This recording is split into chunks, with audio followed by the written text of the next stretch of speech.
Nick Kernisek. Capitalismo de plataformas. Plataformas austeras.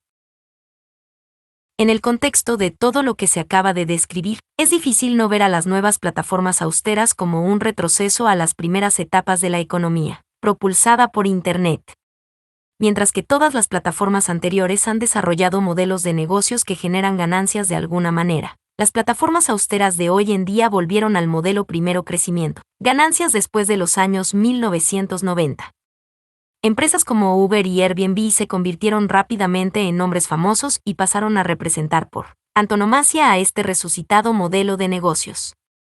Estas plataformas abarcan desde compañías especializadas en algún tipo de servicio, limpieza, médicos a domicilio, abastecimiento, plomería, etc., hasta mercados más generales, como TaskRabbit y Mechanical Turk, que proveen una variedad de servicios.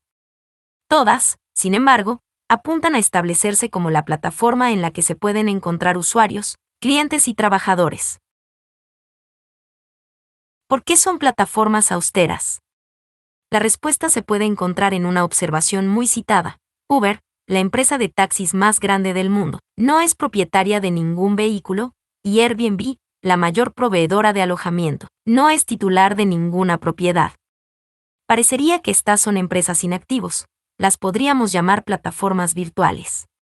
Pero la clave es que si son dueñas del activo más importante, la plataforma de software y análisis de datos. Las plataformas austeras operan a través de un modelo hipertercerizado, en el que los trabajadores están deslocalizados, el capital fijo, los costos de mantenimiento y el training están deslocalizados. Todo lo que queda es el mínimo extractivo básico, el control de la plataforma que permite ganar una renta monopólica.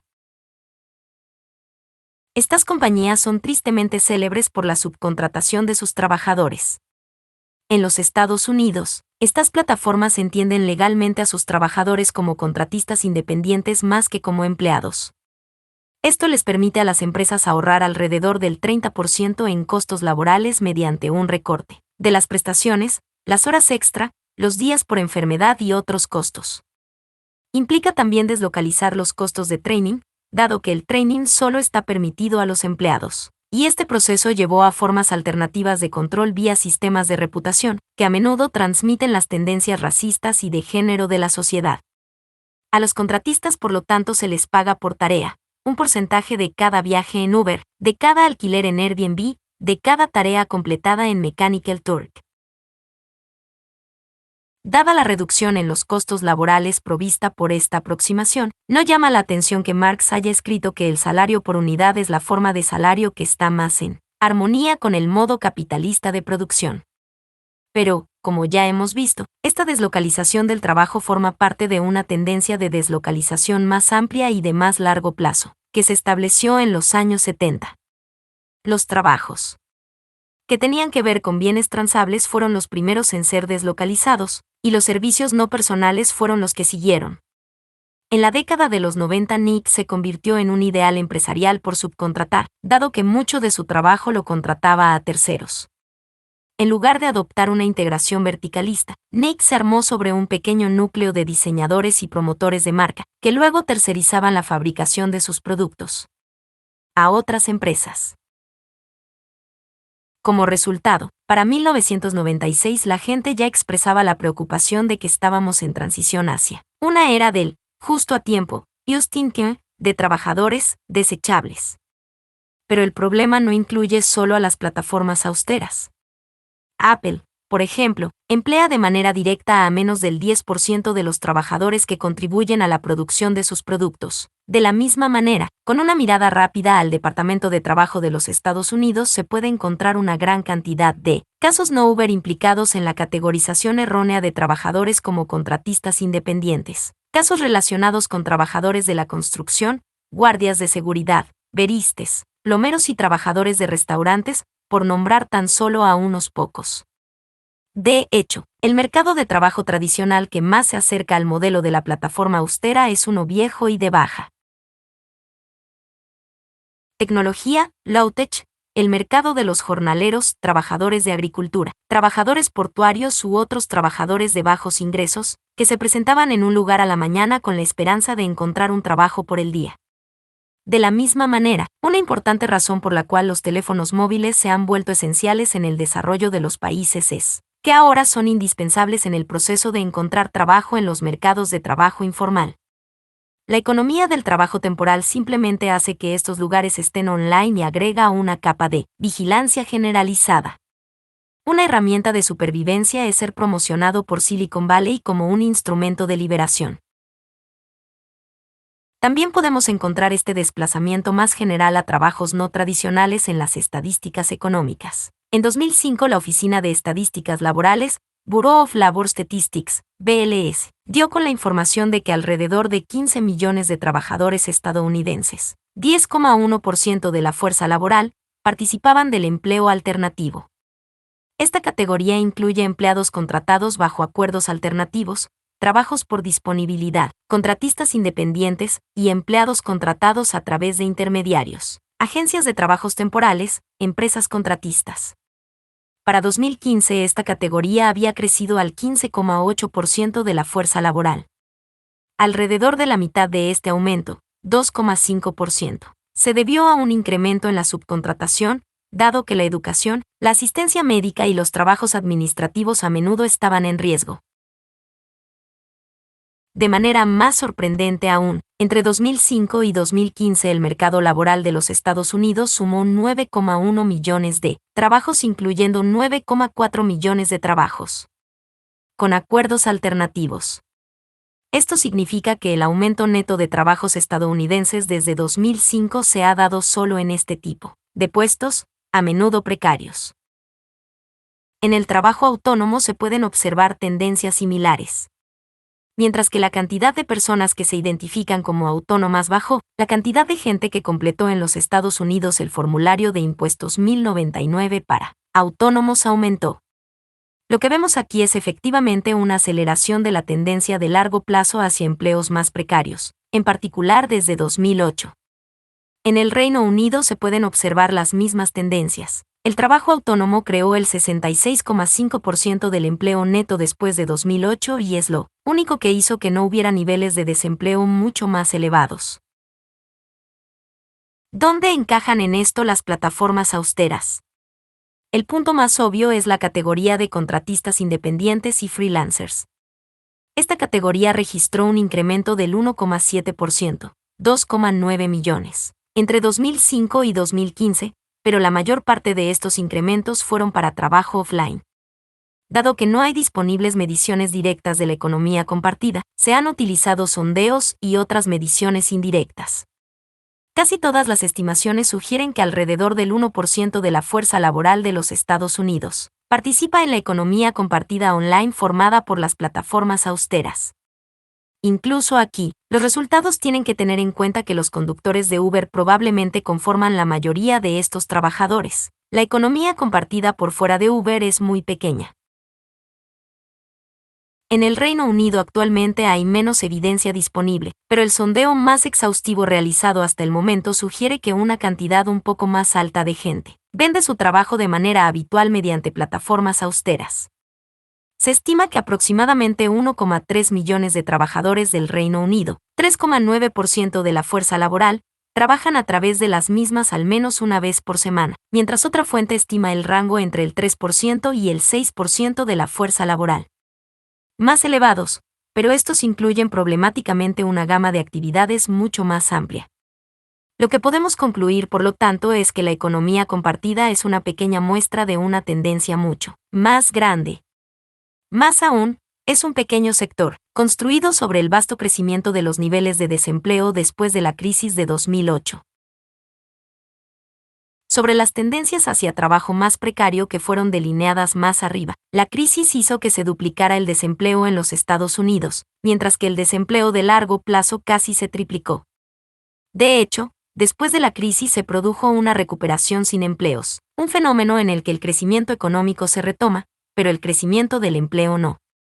Como resultado, muchos trabajadores se vieron obligados a valerse de los medios de subsistencia que pudieran, por más desesperados que fueran. En este contexto, el trabajo autónomo no es un camino elegido libremente, sino más bien una imposición forzada. Una mirada a la demografía de los trabajadores de las plataformas austeras parece apoyar esta observación. De los trabajadores en TaskRabbit, el 70% tiene título secundario, mientras que el 5% tiene doctorados. Un sondeo de la Organización Internacional del Trabajo, ILO, por su sigla en inglés, obtuvo como resultado que los trabajadores en Amazon Mechanical Turk también tienden a tener un alto nivel de educación, con un 37% que utiliza trabajo de contratación masiva, crowdwork, como su principal empleo. Y Uber admite que alrededor de un tercio de sus conductores en Londres proviene de barrios con tasas de desempleo, de más del 10%. En una economía saludable esta gente no tendría necesidad de recurrir al microempleo, dado que tendrían trabajos formales en relación de dependencia. Mientras que los otros tipos de plataformas desarrollaron elementos novedosos, ¿hay algo nuevo en las plataformas austeras? Dado el contexto más amplio que se acaba de delinear, podemos ver que simplemente están extendiendo a nuevas áreas tendencias anteriores. Si bien la tercerización en algún momento principalmente se dio en la manufactura, en la administración y en el sector hotelero, hoy se está extendiendo a una variedad de nuevos empleos: taxis, peluquerías, estilistas, limpieza, plomería, pintores, mudanzas, moderación de contenido, etc. Incluso está avanzando hacia los trabajos de oficina, corrección, edición, programación y contabilidad, por ejemplo. Y, en términos del mercado laboral, las plataformas austeras convirtieron los servicios no transables en servicios transables, expandiendo de manera efectiva el suministro de trabajo a un nivel prácticamente global.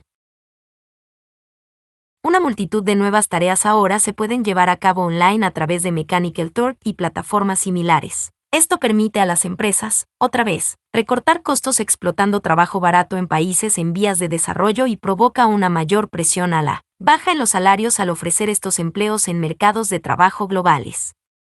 La extensión con la que las compañías de plataformas austeras han tercerizado otros costos es también notable. Aunque no novedosa, estos son quizás, a la fecha, los intentos más puros por lograr una plataforma virtual.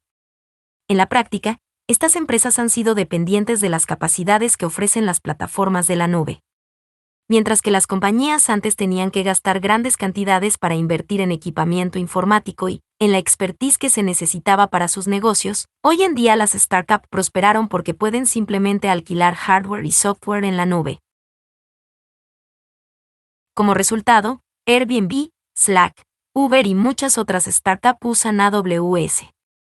Uber además depende de Google para el uso de mapas, de Twilio para el envío de textos, de SendGrid para el envío de mails y de Braintree para los pagos. Es una plataforma austera construida sobre otras plataformas. Estas empresas también descargaron costos de sus balances y los trasladaron a sus trabajadores. Cuestiones como los costos de inversión, alojamientos para Airbnb, vehículos para Uber y Lyft, costos de mantenimiento, costos de seguros y amortización de gastos. Compañías como Instacart, que entrega provisiones a domicilio, también tercerizaron los costos de entrega para los proveedores de alimentos, como Pepsi, y para los minoristas, como Whole Foods, a cambio de espacio publicitario. Sin embargo, incluso con este respaldo, Instacart sigue siendo no rentable en el 60% de sus actividades, y eso es antes de que se tengan en cuenta los más bien elevados costos de espacios de oficina o de los salarios del equipo principal de trabajo. La falta de rentabilidad llevó a la predecible medida de recortar los salarios, un fenómeno notablemente expandido entre las plataformas austeras.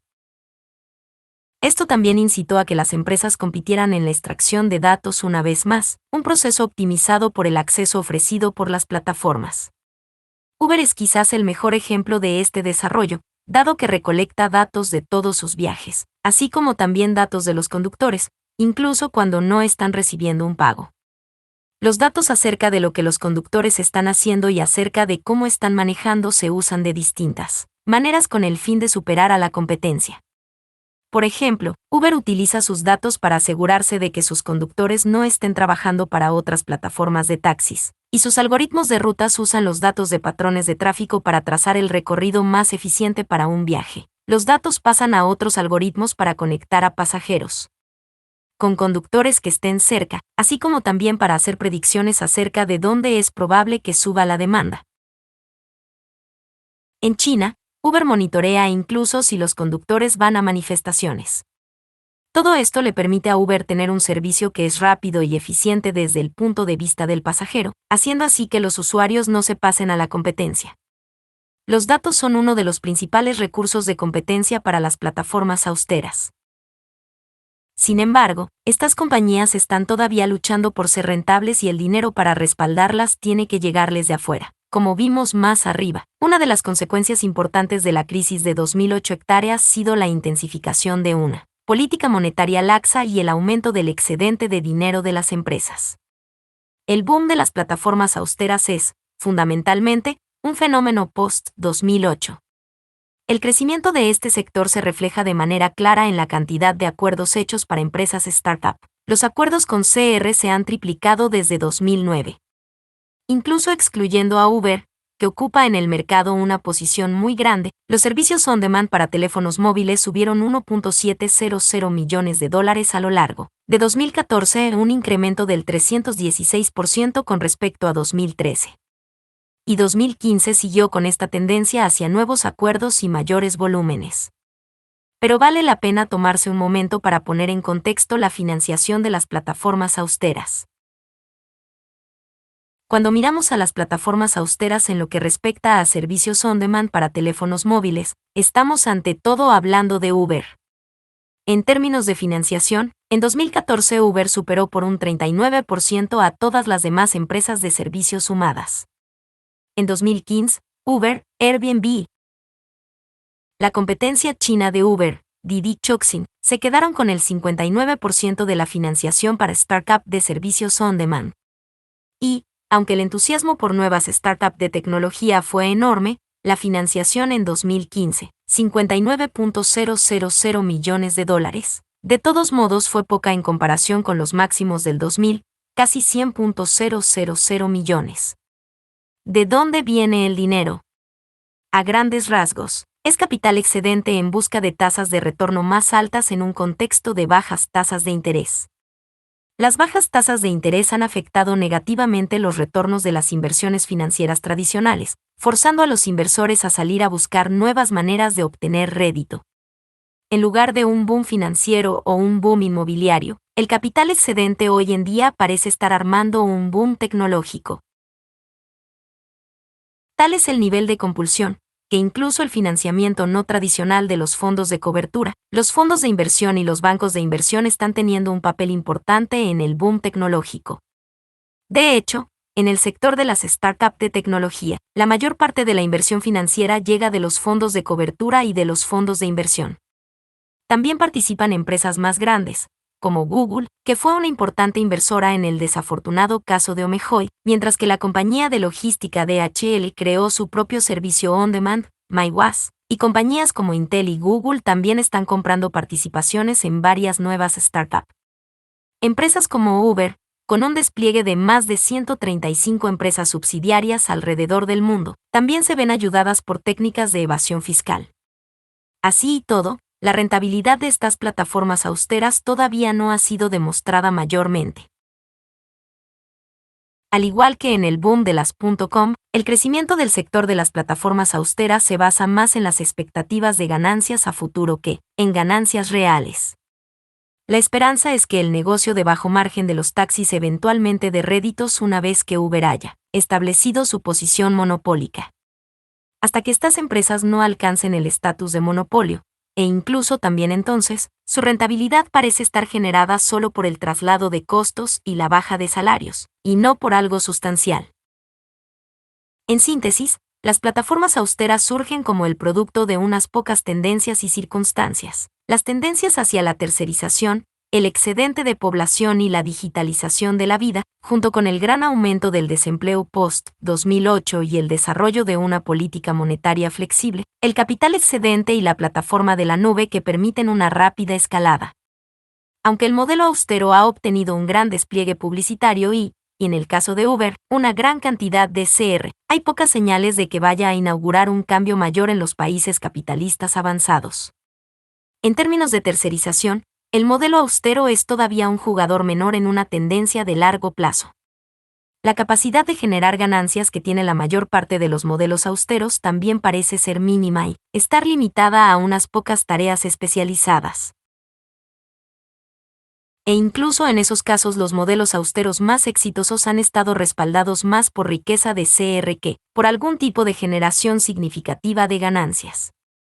Lejos de representar el futuro del trabajo o el de la economía, estos modelos parecen estar más cerca de derrumbarse en los próximos años. Conclusión.